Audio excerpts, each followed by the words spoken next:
Semoga tetap menyenangkan kabar Anda.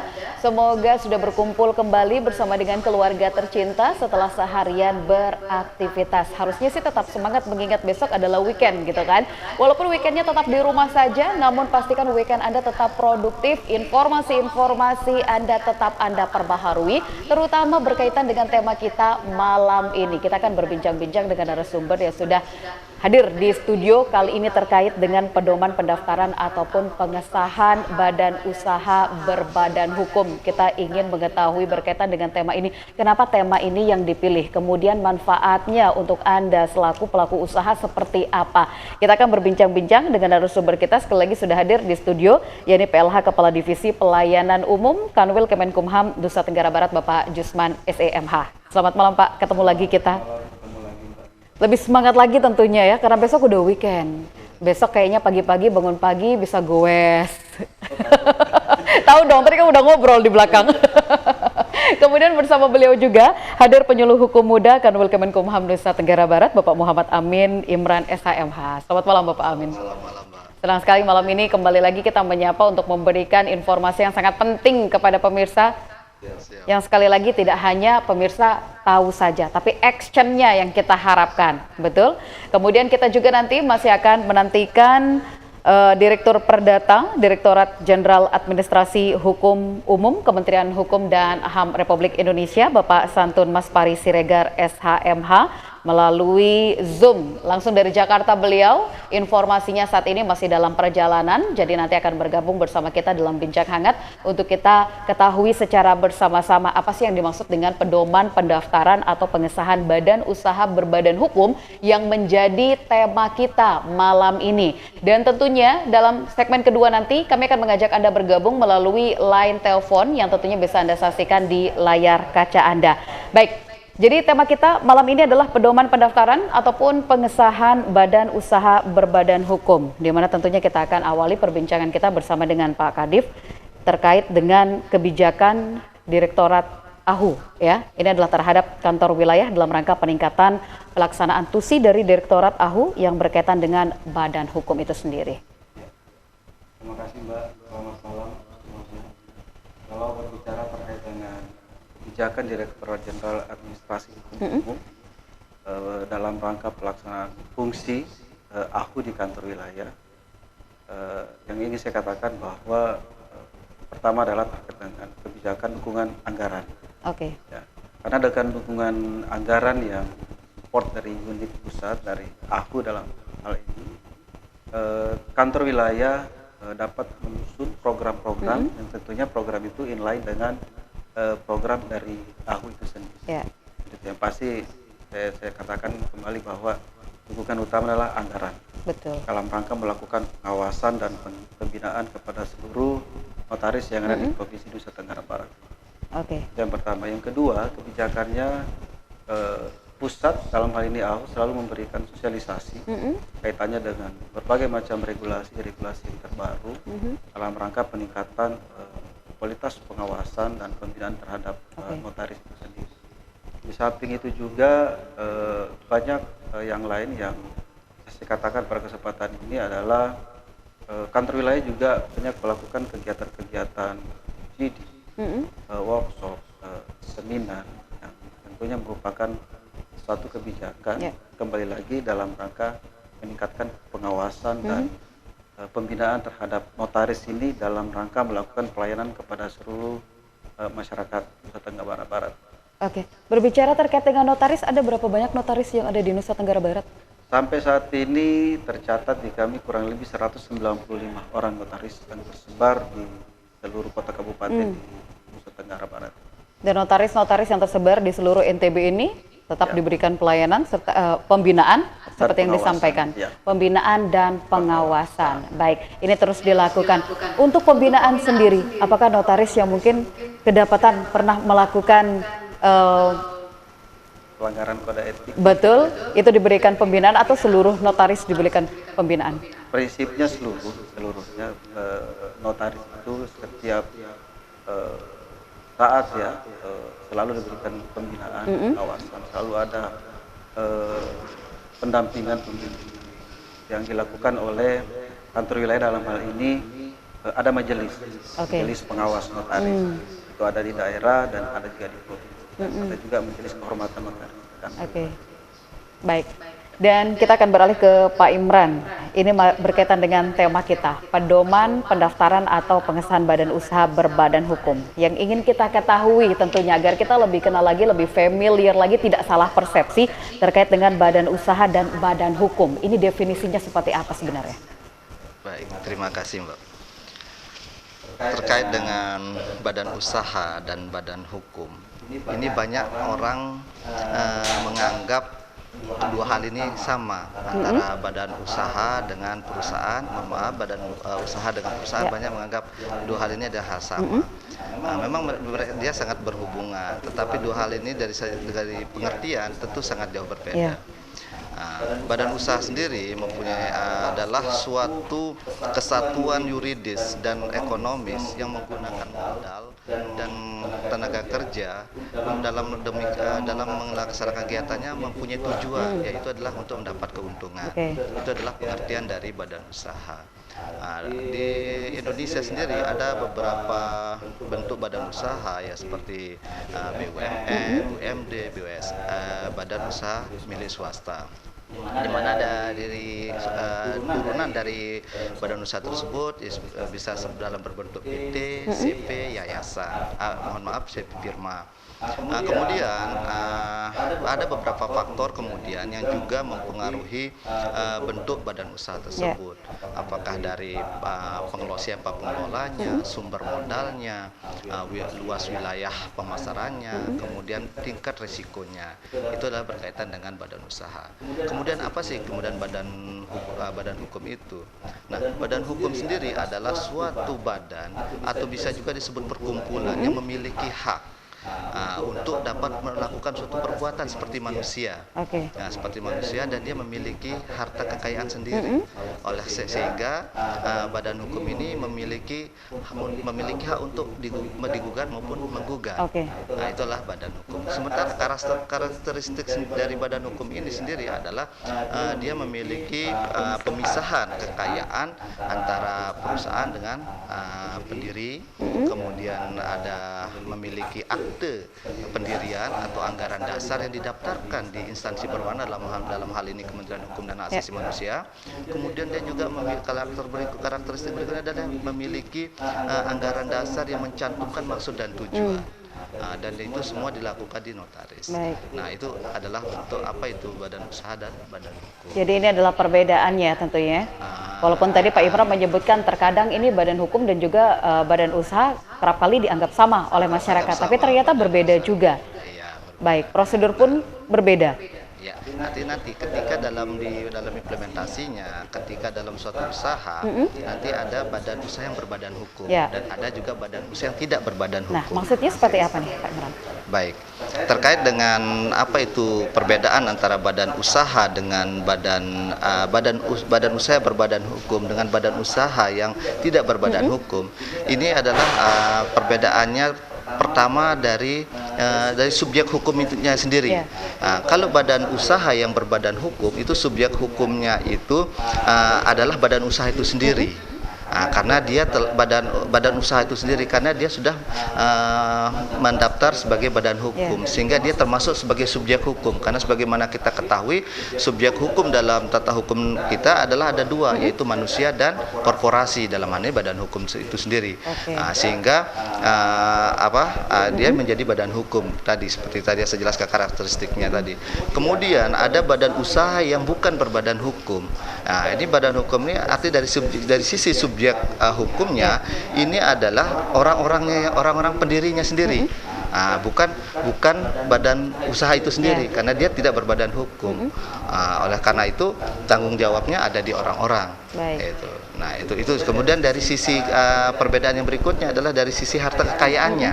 Nah, dari harta kekayaan yang dimiliki dari badan usaha yang berbadan hukum itu, dia adanya pemisahan antara harta kekayaan perusahaan dengan pemilik pendirinya tadi. Sehingga kalau terjadi permasalahan kepailitan, ini kemudian harta cukup hanya pertanggungjawabannya pada harta yang sebatas pada sahamnya saja, tidak akan menyita aset atau harta kekayaan pendiri. Berbeda dengan badan usaha yang tidak berbadan hukum pada dari sisi harta kekayaan, maka ketika terjadi tidak ada pemisahan, maka ketika terjadi kepailitan, maka harta kekayaan pemiliknya itu bisa juga ikut kena sita. Kemudian apa saja bentuk-bentuk dari badan usaha yang berbadan hukum ini yang ada di kami ini adalah PT dan yayasan serta koperasi. Nah, kemudian bentuk dari badan usaha yang tidak berbadan hukum ini ada CV, persekutuan komanditer, dan ada firma dan persekutuan perdata lain. Baik, jadi bisa dibilang kalau badan usaha yang berbadan hukum ini lebih menguntungkan, jauh lebih menguntungkan daripada badan usaha yang tidak berbadan hukum. Berbicara terkait dengan hal tersebut, ada berapa banyak badan usaha yang sudah mengantongi izin di saat ini? Untuk di NTB sendiri, badan usaha yang berbadan hukum yang di NTB itu yang sudah terdaftar di dalam bentuk PT Persiraman Terbatas itu kurang lebih 6.000-an, Pak, Mbak. Karena ya 6.000 itu yang sudah terdaftar di Kumham, Direktorat Administrasi Hukum Umum, itu 6.000.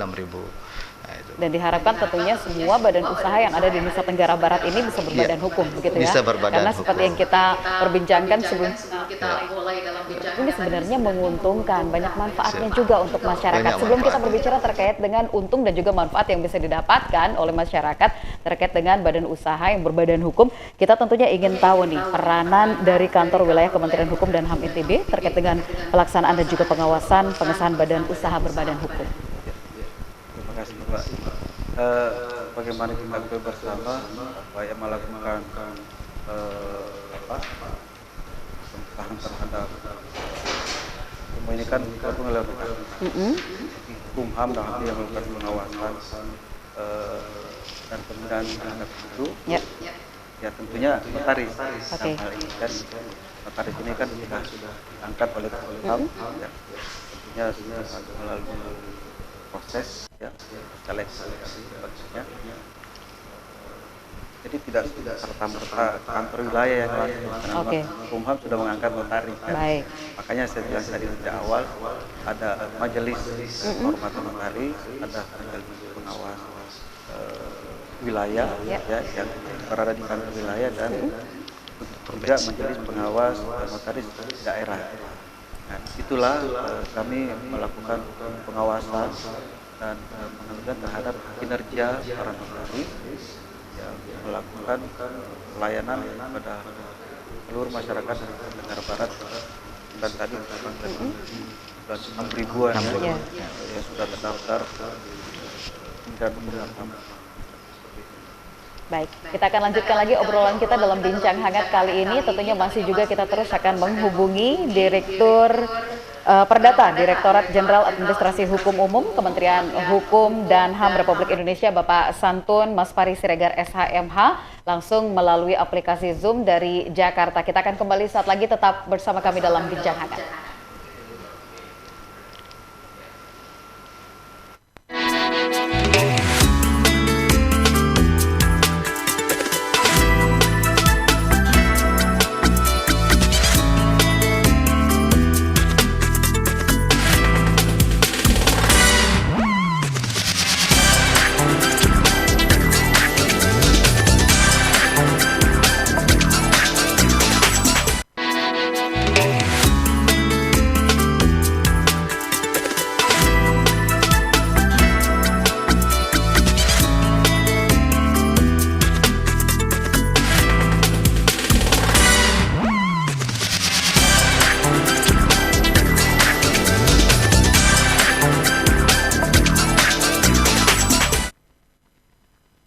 Baik, terima kasih Anda masih bersama kami dalam bincang hangat malam ini, di mana tema yang akan kita perbincangkan sampai akhir nanti adalah terkait dengan pedoman pendaftaran atau pengesahan badan usaha berbadan hukum, di mana malam hari ini sudah turut bergabung bersama kami melalui Zoom, yakni Direktur Perdata Direktorat Jenderal Administrasi Hukum Umum Kementerian Hukum dan HAM Republik Indonesia, Bapak Santun Maspari Siregar SHMH.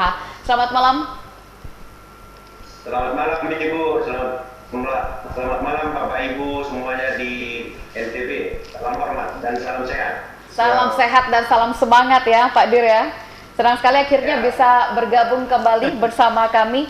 Jadi tema kita sangat menarik sekali. Ini pedoman pendaftaran ataupun pengesahan badan usaha berbadan hukum, Pak Dir. Baik, untuk mengawali bincang kita, mungkin bisa diinformasikan kepada kami semua, tentunya sebagai instansi yang berwenang untuk melakukan pengesahan badan usaha berbadan hukum. Bagaimana Pak Dir melihat perkembangan badan usaha berbadan hukum di Nusa Tenggara Barat saat ini?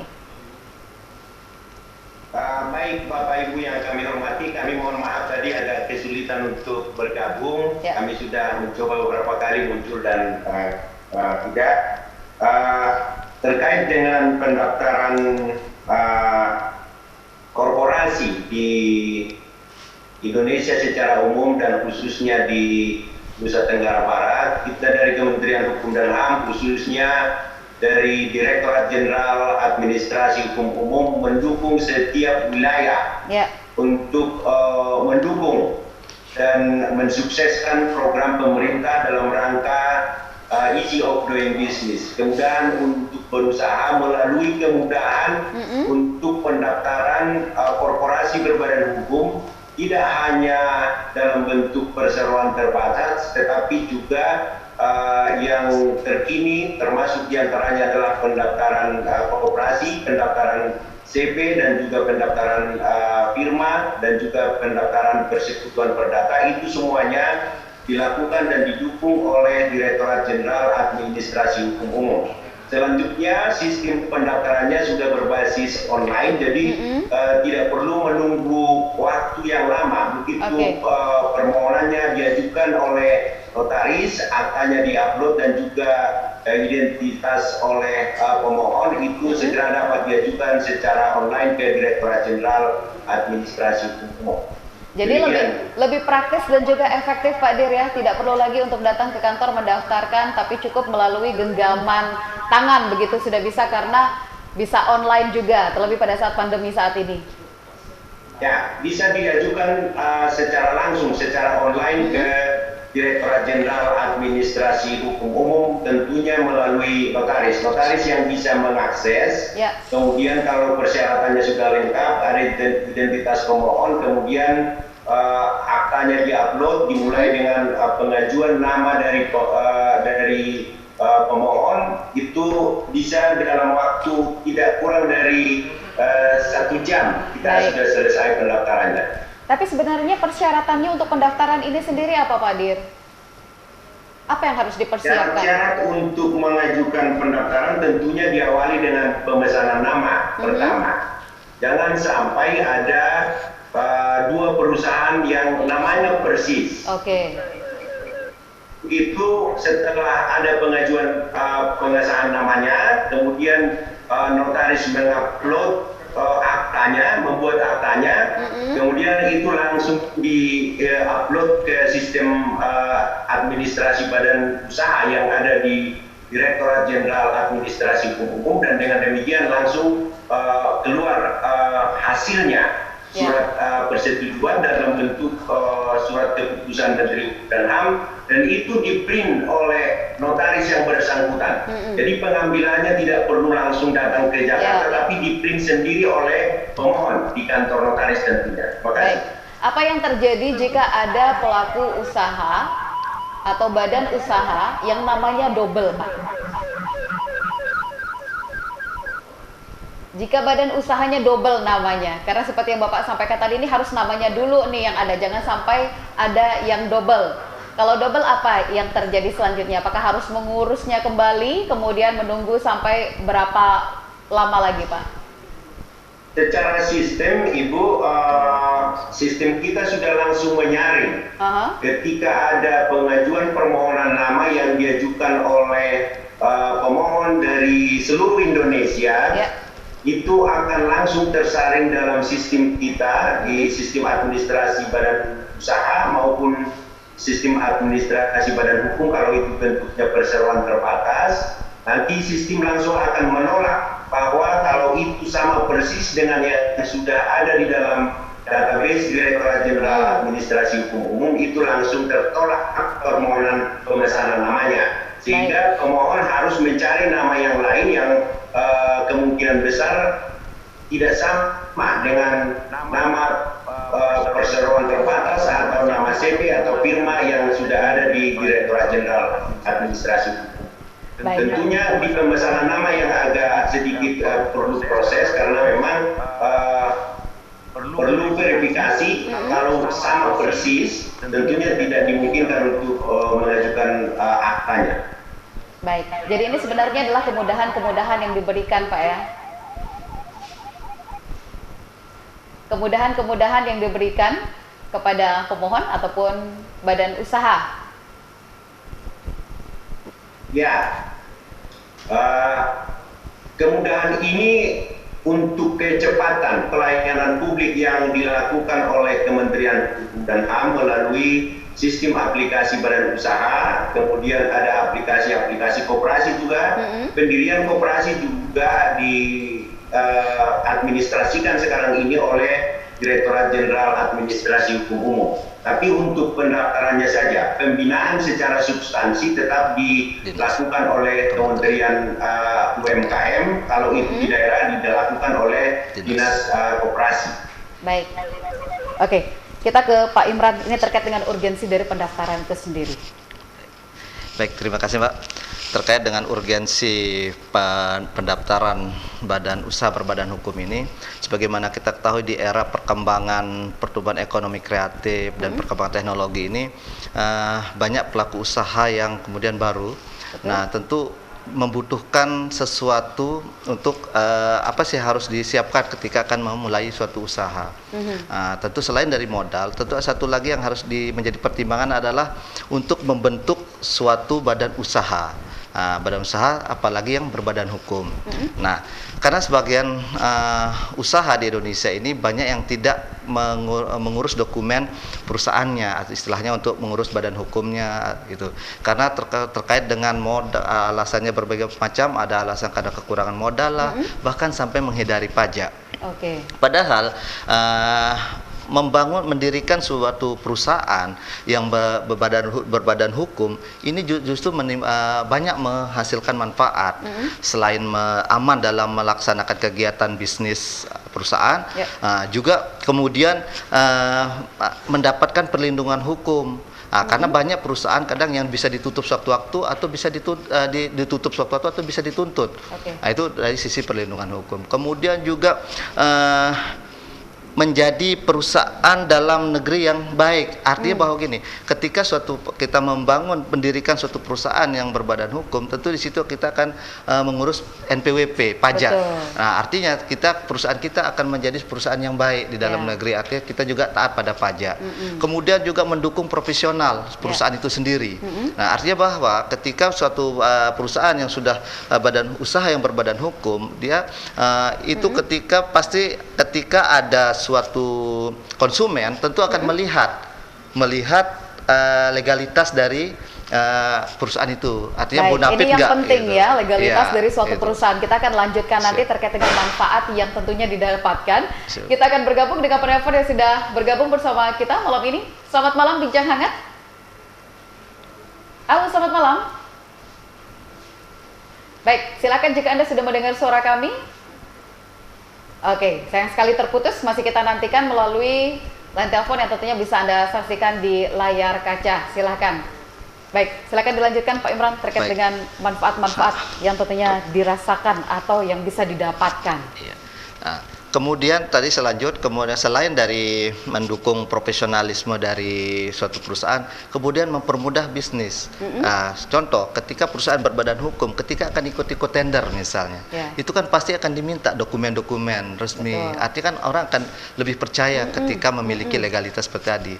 Dan yang terakhir adalah memudahkan untuk modal. Karena kan pasti pihak bank sebagai kreditur pasti akan meminta dokumen-dokumen seperti itu. Artinya banyak sebenarnya manfaat yang diperoleh dari kita mendirikan suatu badan usaha yang berbadan hukum ini. Demikian. Jadi ini menarik sekali ya. Kemudian yang ingin kita ketahui malam hari ini adalah terkait dengan peranan dari Kanwil, kantor wilayah ya, untuk mendorong para pelaku usaha yang sudah memiliki badan usaha tapi belum berbadan hukum. Ataupun untuk masyarakat yang tentunya ingin mendirikan suatu usaha yang berbadan hukum. Ya, terima kasih. Sebelumnya saya ingin menyapa Pak Direktur Perdata. Selamat malam Pak Dir. Ini sahabat Selamat malam, saya. Pak. Selamat malam. Salam hormat. Siap, senior saya. Salam sehat Pak Direktur. Ya. Salam sehat. Ya. Sukses di NTB. Siap. Terkait dengan badan usaha yang belum berbadan hukum, pihak kantor wilayah dalam hal ini perpanjangan tangan dari Direktorat Jenderal Administrasi Hukum Umum, khususnya di Divisi Pelayanan Hukum dan HAM, yang melaksanakan fungsi itu memang tidak henti-hentinya melakukan sosialisasi, edukasi kepada masyarakat, ya, bahwa sebagian yang dijelaskan tadi oleh Pak Imron, banyak keuntungan-keuntungan kalau memang pihak-pihak korporasi ini melakukan pendaftaran, melegalkan usaha-usaha yang mereka jalani seperti itu. Jadi kembali lagi saya tegaskan bahwa yang kami lakukan selama ini selalu memberikan sosialisasi dengan berbagai macam cara, berbagai macam metode supaya masyarakat itu paham. Betul. Nah terkadang menurut hemat pengamatan kami, pemantauan kami, kadang-kadang masyarakat memang terputus informasi apa harus dilakukan. Oleh karena itu kantor wilayah, Kementerian Hukum dan HAM, khususnya di Jakarta Barat, selalu melakukan seperti itu. Yang kedua, yaitu saya katakan tadi mengundang masyarakat mengikuti jadi dilakukan oleh kantor wilayah, para teman-teman di pelayanan hukum dan HAM sangat aktif turun langsung masyarakat terkait dengan badan usaha yang berbadan hukum. Baik, tapi sebenarnya kalau kita berbicara terkait dengan pendaftaran suatu badan usaha yang berbadan hukum, ini susah nggak sih? Sebenarnya sangat gampang. Tadi sudah disampaikan Pak Direktur, hanya melalui genggaman handphone mungkin ya, bisa untuk diawali dengan pendaftaran nama. Semua serba cepat sekali ya. Dalam hitungan tidak sampai 1 jam, selama nama perusahaan yang daftar tidak ada duplikasi, tidak ada yang sama, soalnya itu segera. Jadi sangat mudah, sangat gampang untuk mengakses semua persyaratan. Dengan mudahnya kita membuka aplikasi atau website Kementerian Hukum dan HAM, tata cara, persyaratan semua sudah lengkap. Tentunya melalui Aris juga ya. Betul. Yang dimiliki oleh Kementerian Hukum dan HAM yang melakukan pelayanan kepada masyarakat. Dan kemudahan-kemudahan ini yang ingin kita sampaikan kepada masyarakat agar tidak malas atau enggan untuk mendaftarkan badan usahanya agar berbadan hukum seperti itu ya. Karena sesungguhnya ketika Anda memiliki suatu badan usaha yang berbadan hukum, ini memiliki banyak sekali manfaat seperti yang disampaikan oleh Pak Imran. Baik Pak Dir, kita ingin berbicara terkait dengan cara pengajuan permohonan pengesahan badan hukum perseroan terbatas. Pak Dir, silakan.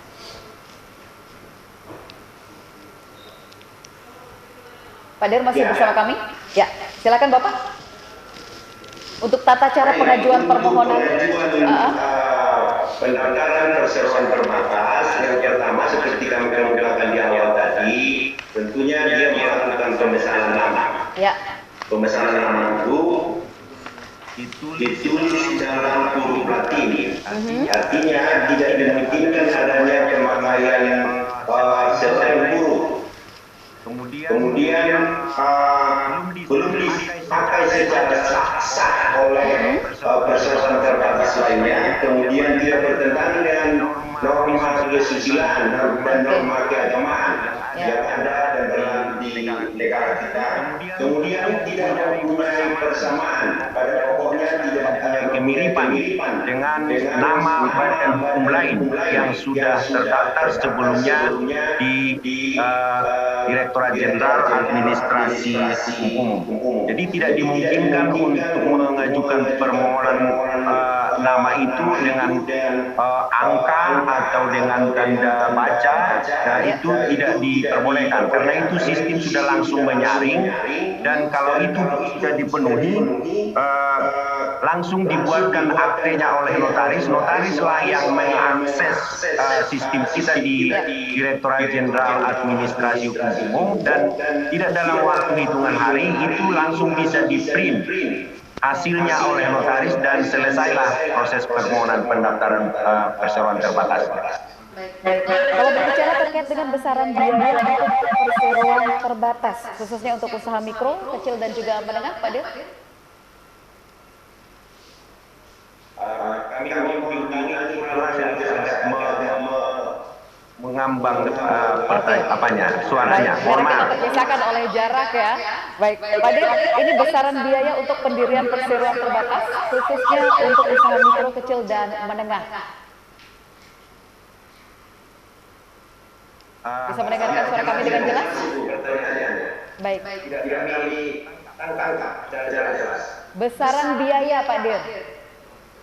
Besaran biaya. Untuk biaya tergantung dari modal dari perusahaan tersebut. Kalau di dalam ART dia termasuk usaha mikro kecil dan menengah yang menyebutkan modalnya sampai batas waktu 25 juta. Itu dikenakan biaya itu PNBP sebesar Rp1.030.000.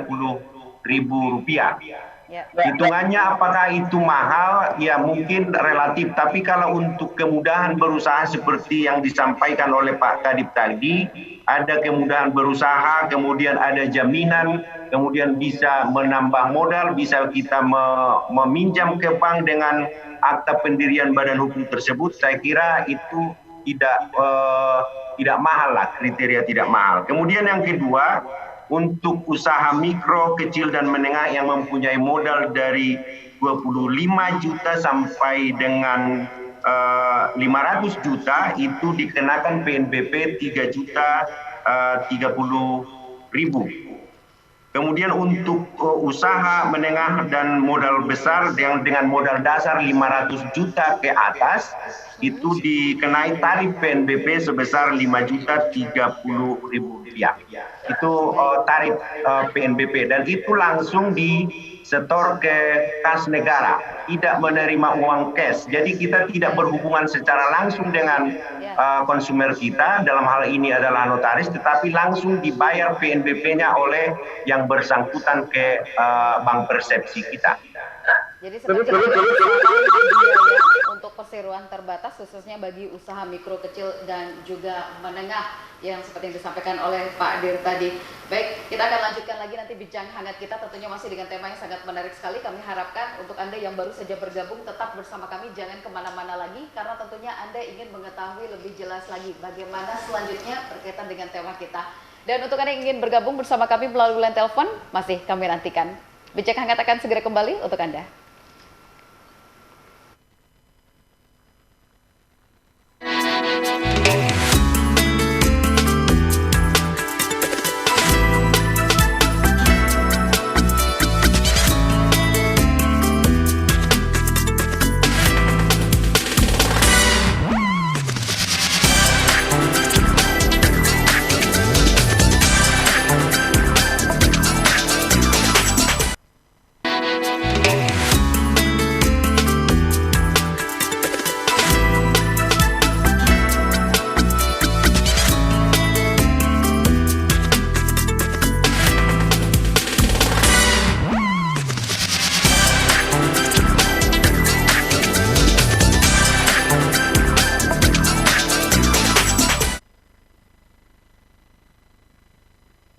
Ketiga atau segmen terakhir dalam bincang hangat malam ini, di mana kita masih berbincang-bincang berkaitan dengan tema yang sangat menarik sekali. Jadi untuk Anda yang tadinya ingin membuka suatu usaha atau sudah memiliki badan usaha namun belum berbadan hukum, sekarang sudah bisa memiliki bayangan, oh ternyata tidak sulit gitu, sangat gampang sekali, praktis dan juga efektif. Apalagi untuk Anda yang mungkin memang sekarang sesuai dengan anjuran pemerintah untuk mengurangi kontak dengan orang-orang di sekeliling Anda, bisa menggunakan media online yang memang sudah disiapkan oleh Kemenkumham sendiri untuk Anda yang memiliki badan usaha dan berbadan hukum. Namun ketika kita berbicara terkait dengan program serta kemudahan-kemudahan yang seringkali kita tawarkan kepada masyarakat, selalu saja ada kendalanya, Pak Kadip. Kendala seperti apa kira-kira yang seringkali dihadapi oleh kantor wilayah untuk melakukan pengawasan? Dalam hal ini kita berbicara terkait dengan notaris dan juga sosialisasi tugas dan juga fungsi Direktorat AHU. Ya, terima kasih Mbak. Kalau berbicara kendala klasik sebenarnya, seringkali teman-teman kantor wilayah Kementerian Hukum dan HAM dalam hal ini Majelis Pengawas Notaris melakukan pengawasan, pembinaan, turun ke di mana lokasi notaris itu berada. Yang sering terjadi memang kadang-kadang mungkin karena kesibukan teman-teman notaris tidak ada di tempat. Ya mungkin di samping itu juga jarak ya, karena notaris di NTB yang kurang lebih 195 orang tadi kami sebutkan memang tersebar di kota kabupaten ya. Sementara di Pulau Nusa Tenggara Barat ini ada 2 pulau Sumbawa dan Lombok ya. Itu salah satu kendala. Oleh karena itu Kementerian Hukum dan HAM dalam hal ini kantor wilayah ya selalu berupaya untuk menciptakan inovasi-inovasi. Saat ini mungkin Pak Dir juga mendengar, mohon dukungannya Pak Dir. Teman-teman divisi yang pun sedang membangun suatu sistem atau aplikasi pengawasan notaris secara online. Secara online. Jadi sudah digital semua sekarang ya. Jadi kadang-kadang kan notaris melakukan pelayanan kepada masyarakat ya, yang tadi kami sampaikan ada ya mungkin kehilapan. Masyarakat untuk melakukan pengaduan sangat sulit, harus kemana. Nah, kalau masyarakat juga care memberikan informasi kepada kami terhadap notaris yang sudah diangkat oleh Kumham dan tidak melakukan kode etik dan melanggar kode etik kan itu. Ini dengan aplikasi ini dengan mudahnya masyarakat bisa mengakses siapa notaris yang melakukan pelanggaran kode etik dan sebagainya, dan majelis pengawas yang ada di wilayah ataupun di daerah saat itu dia bisa mengetahui. Nah ini kalau berbicara terkait dengan kendala tadi ya bukan hanya kami selalu berusaha untuk menghindari namanya kendala, berusaha untuk mencari solusi. Hanya sampai saat ini mudah-mudahan segera inovasi yang diciptakan teman-teman divisi administrasi. Targetnya kapan akan launching inovasi?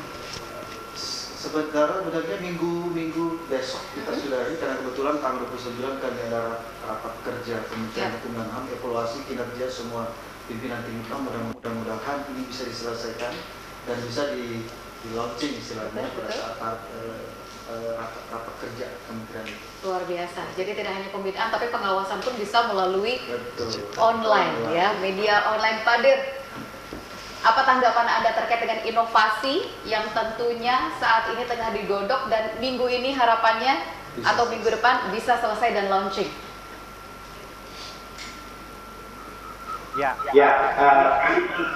Apresiasi usaha dari kawan-kawan di kantor wilayah, khususnya dari Nusa Tenggara Barat yang mencoba kreatif ya, apalagi kita dalam menghadapi pandemi COVID sekarang ini, termasuk untuk pemeriksaan teman-teman notaris, kemudian juga dimungkinkan untuk melakukan pemeriksaan secara Zoom, apalagi ini untuk pelaporan dan pengawasan notaris secara teknologi informasi melalui aplikasi yang dilakukan oleh teman-teman dari kantor wilayah. Kami sangat mengapresiasi itu, dan kemudian kalau nanti itu secara nasional bisa kita integrasikan menjadi sistem pengawasan terhadap notaris yang terintegrasi secara teknologi informasi. Demikian Ibu. Betul. Di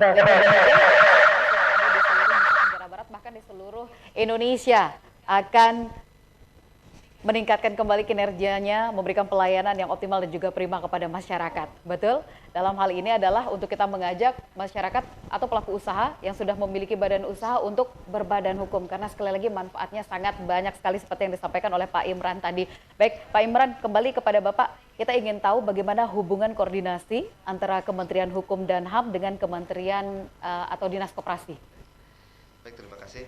Terkait hubungan Kumham dengan instansi terkait, ini adalah kementerian yang menyelenggarakan urusan di bidang koperasi dan usaha kecil.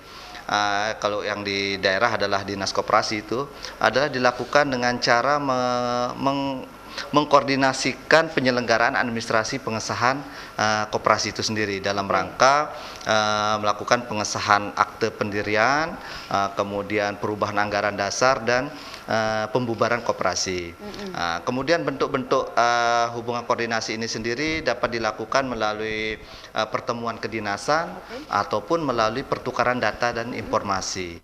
Mungkin demikian, Pak. Itu untuk hubungan koordinasi kami dengan Dinas Koperasi nanti. Baik, dan seperti yang kita ketahui, kalau perseroan terbatas ini adalah salah satu badan usaha berbadan hukum yang tentunya telah menjadi model badan usaha yang lazim dan juga banyak dipilih, ya. Yang ingin kita ketahui adalah karakteristik sendiri dari perseroan terbatas, Pak Imran. Baik, terima kasih. Tadi di awal juga saya sampaikan beberapa karakteristik dari badan hukum yang juga kemudian sama juga dengan karakteristik sebuah perseroan terbatas. Perseroan terbatas ini salah satu karakteristik antara lain karakteristiknya adalah didirikan oleh 2 orang atau lebih.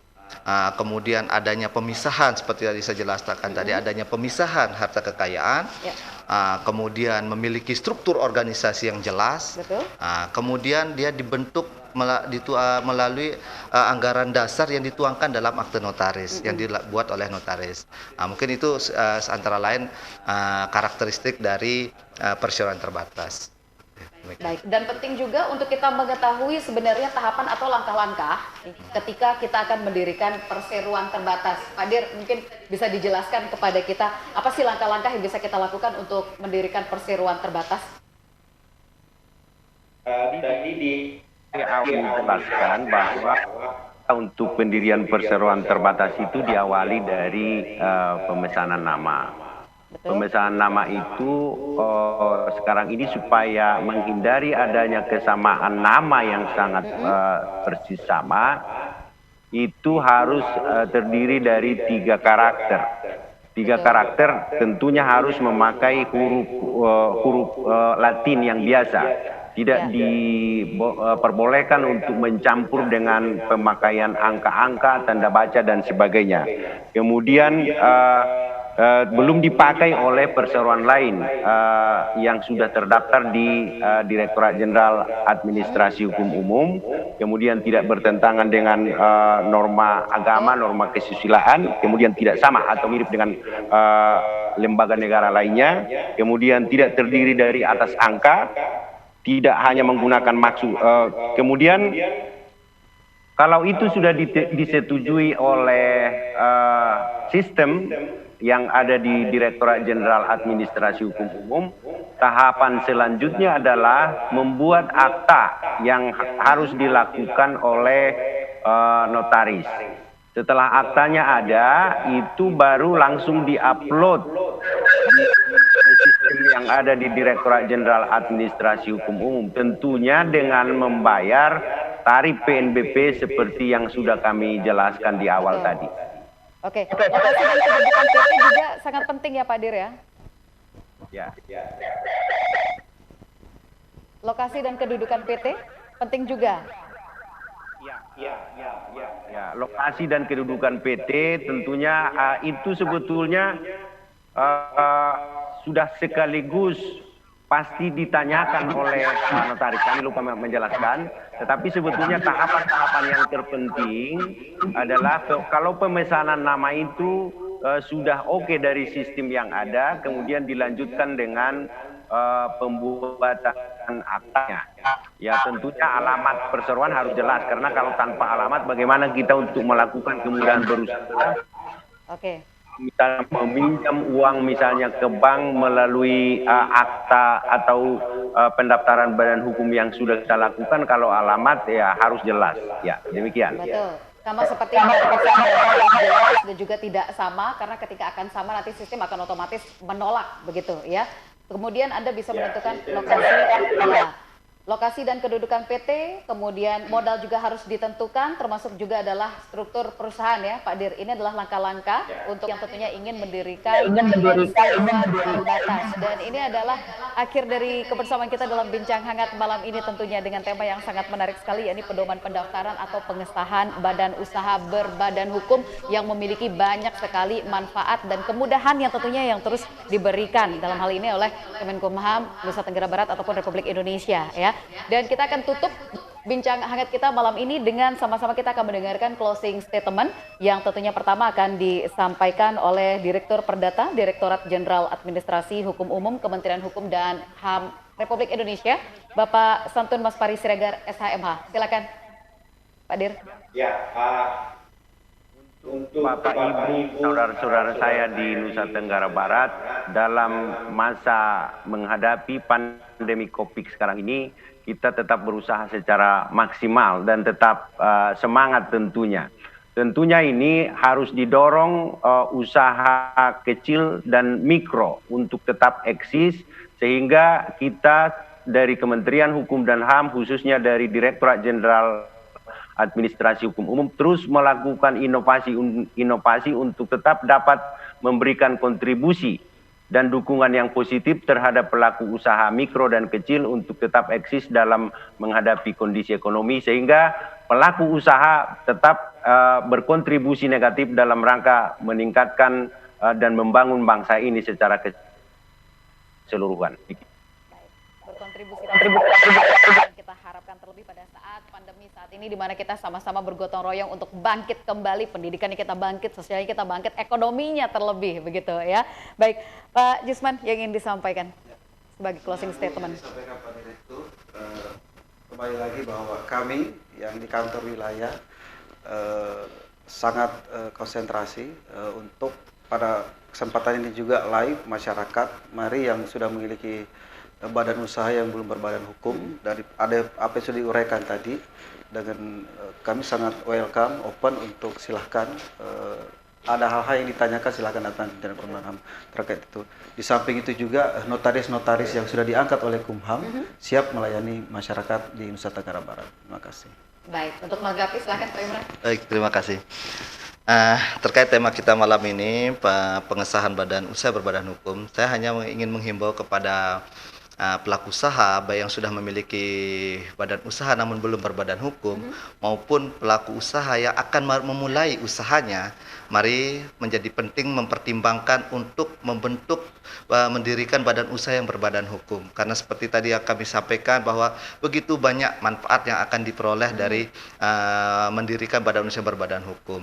Karena kita kadang hanya terkendala oleh masalah-masalah yang kadang kelihatannya agak sepele, seperti alasan modal, kemudian untuk menghindari pajak dan seperti itu. Artinya pada kesempatan ini kami menghimbau kepada masyarakat, mari kita yang belum mengesahkan badan usahanya menjadi badan hukum, pada apa yang telah kami sampaikan pada malam ini semoga bermanfaat sehingga bisa diimplementasikan. Baik, itu ya, terima kasih. Dan yang paling penting lagi adalah kita semuanya secara sadar dan berkomitmen, karena ketika kita akan membangun usaha kita, sebenarnya kita bisa juga membangun daerah kita tercinta. Betul begitu sekali. Kan, dengan apa yang disampaikan tadi kita bisa taat pajak, kemudian lebih profesional lagi. Membangun ekonomi sendiri. Betul sekali. Terima kasih Bapak-bapak sudah hadir tentunya di kesempatan malam ini. Pak Dir, terima kasih sudah bergabung bersama kami. Sukses terus dan sehat terus.